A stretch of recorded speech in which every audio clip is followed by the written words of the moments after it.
Good morning, good afternoon, and good evening. I am your host, Gino, and this is your NBS Weekly News Update for the week of July 26th, 2019. This week in anime, Byberry Animation Studio has announced that an Azure Lane anime is slotted for the fall anime season beginning this coming October. The anime, being adapted from the popular smartphone game, is being directed by Motoki Tanaka, better known as Tensho, with Jin Haganaya in charge of the script. No word is out on the plot of the anime yet, but if nothing else, we can expect plenty of new boat waifus and sea-based combat. The storm surrounding one Vic Mignogna continues as Monica Rial and Jamie Marchi, along with Rial's fiancé, Ronald Toye, have filed an anti-slap motion against Vic's lawsuit targeting Funimation and the trio, which he filed back in April. For those of you who are wondering, SLAP stands for Strategic Lawsuit Against Public Participation. The motion cites that Texas Citizens Participation Act that Vic's lawsuit would be impeding upon the defendant's right to free speech in commenting on matters of public concern. The lawsuit filed by Vic is seeking to get the controversial figure monetary relief over $1 million. Reasons cited including the termination of Vic's contract with Funimation, as well as multiple conventions canceling his appearances. Due to the motion filed against Vic, all investigation has been halted until Tarrant County Court has made a ruling on the anti-slap motion.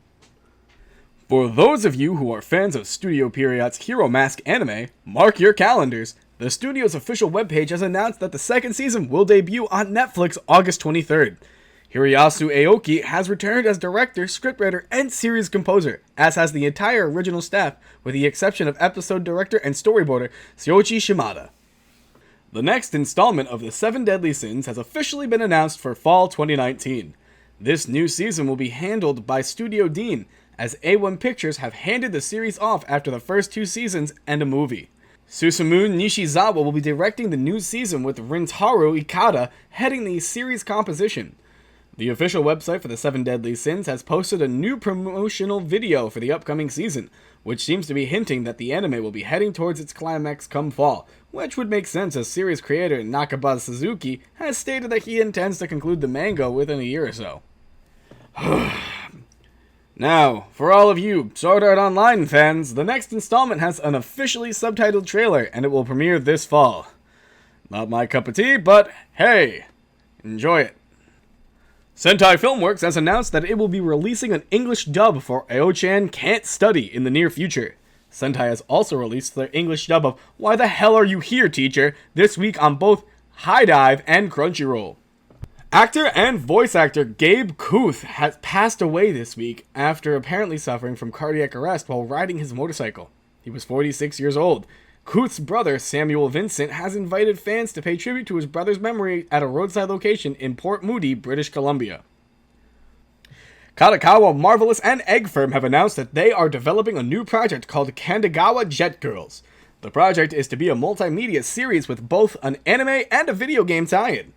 A live stream detailing more information will be going live on August 1st on YouTube, Nico Nico, and Periscope at 8 p.m. JST.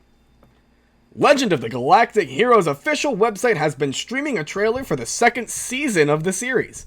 We say season, but really it's just 3 separate films, which will be opening in Japan on September 27th, October 25th, and November 29th. Each of the films runs approximately 96 minutes in length. No word yet on any plans to release these films in English, although Funimation has already released the first season in English, so time will tell. For you isekai fans out there, get ready for another one, as Didn't I Say to Make My Abilities Average in My Next Life is getting an anime adaptation. The show's official website has released a trailer for the anime and is slated to premiere this October. Also, we are really running out of names for animes at this point if we are relying on Didn't I Say to Make My Abilities Average in My Next Life an actual title.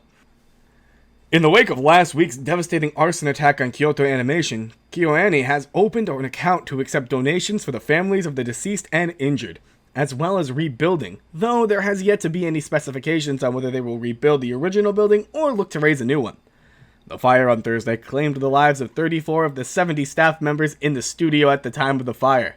The suspect has been arrested and is in police custody as we speak. During the interrogation, the suspect claims to have started the fire because the studio had allegedly stolen his novel. KyoAni president Hideki Hata has stated that he has never heard the suspect's name before, nor was there ever a novel submitted to the studio by that name. In an interview given this past weekend, Hata said that he is considering demolishing the building and having a public park put in its place, which would include the erection of a monument. Several organizations have already begun collecting donations for the victims of the fire, and we here at NBS are also send our well wishes to those affected. We have provided a link below for anyone who wish to donate. As of Friday, 620 million yen has been raised for the cause, which is about $5.7 million if you're trying to compare the two. Lastly, in anime news, in relation to KyoAni tragedy, Fire Force's third episode was delayed and has been modified, by which colors of scenes with flames have been altered, as well as some of the narration. The series has resumed as of Friday this week. Moving on to the gaming side of the week, Idea Factory International made the announcement that the PC version of the upcoming Compile Heart game, Dragonstar Varnir, has been delayed by 1 month, pushing it back to an October 2019 release on Steam. The game released on PS4 back in June in North America and Europe. Idea Factory has stated that the delay will allow the staff to put a bit more polish on the game before its PC release. In a blast from the past announcement, Koei Tecmo has revealed plans to port the original Monster Rancher game this year. No word yet on what platforms the game will be available on, but one can speculate that when it launches, it will be a digital release. Bit ironic for a game based off of putting CDs into your console, but let's see how they address that. Suda51's Travis Strikes Again, No More Heroes Complete Edition is coming out on PS4 and PC via Steam October 17th of this year. Chiyomaru Shakura, representative director of Choimaru Studio, has bought out all of the shares of Mage's game studio. One can assume that Shakura has plans for the new studio, but nothing has been announced as of yet. The roguelike RPG series Omega Labyrinth sequel is launching globally on August 1st on PS4 and Nintendo Switch. Titled Omega Labyrinth Life on the Switch and Labyrinth Life on the PS4, the Omega relates to the Switch not having any of the game's content censored, which means we all know which console Shadow will be buying this one on. Fire Emblem Three Houses came out this Friday. As the first new Fire Emblem game on the Switch, there is a lot of hype surrounding the title, which boasts over 200 hours of gameplay. Shadow will be attempting to give the game a review, as he has already purchased it and is balls deep into his Golden Deer campaign. Expect his game review sometime in the coming week, assuming he ever takes a break from playing. Or, anything else. Some more sad news this week as Rutger Hauer, the voice of Master Xehanort from Kingdom Hearts 3, passed away on July 19th. Hauer's passing marks the second voice of the series' Big Bad to pass away, following Leonard Nimoy back in 2015. Mr. Hauer was 75 years old, and we here send his friends and family our best.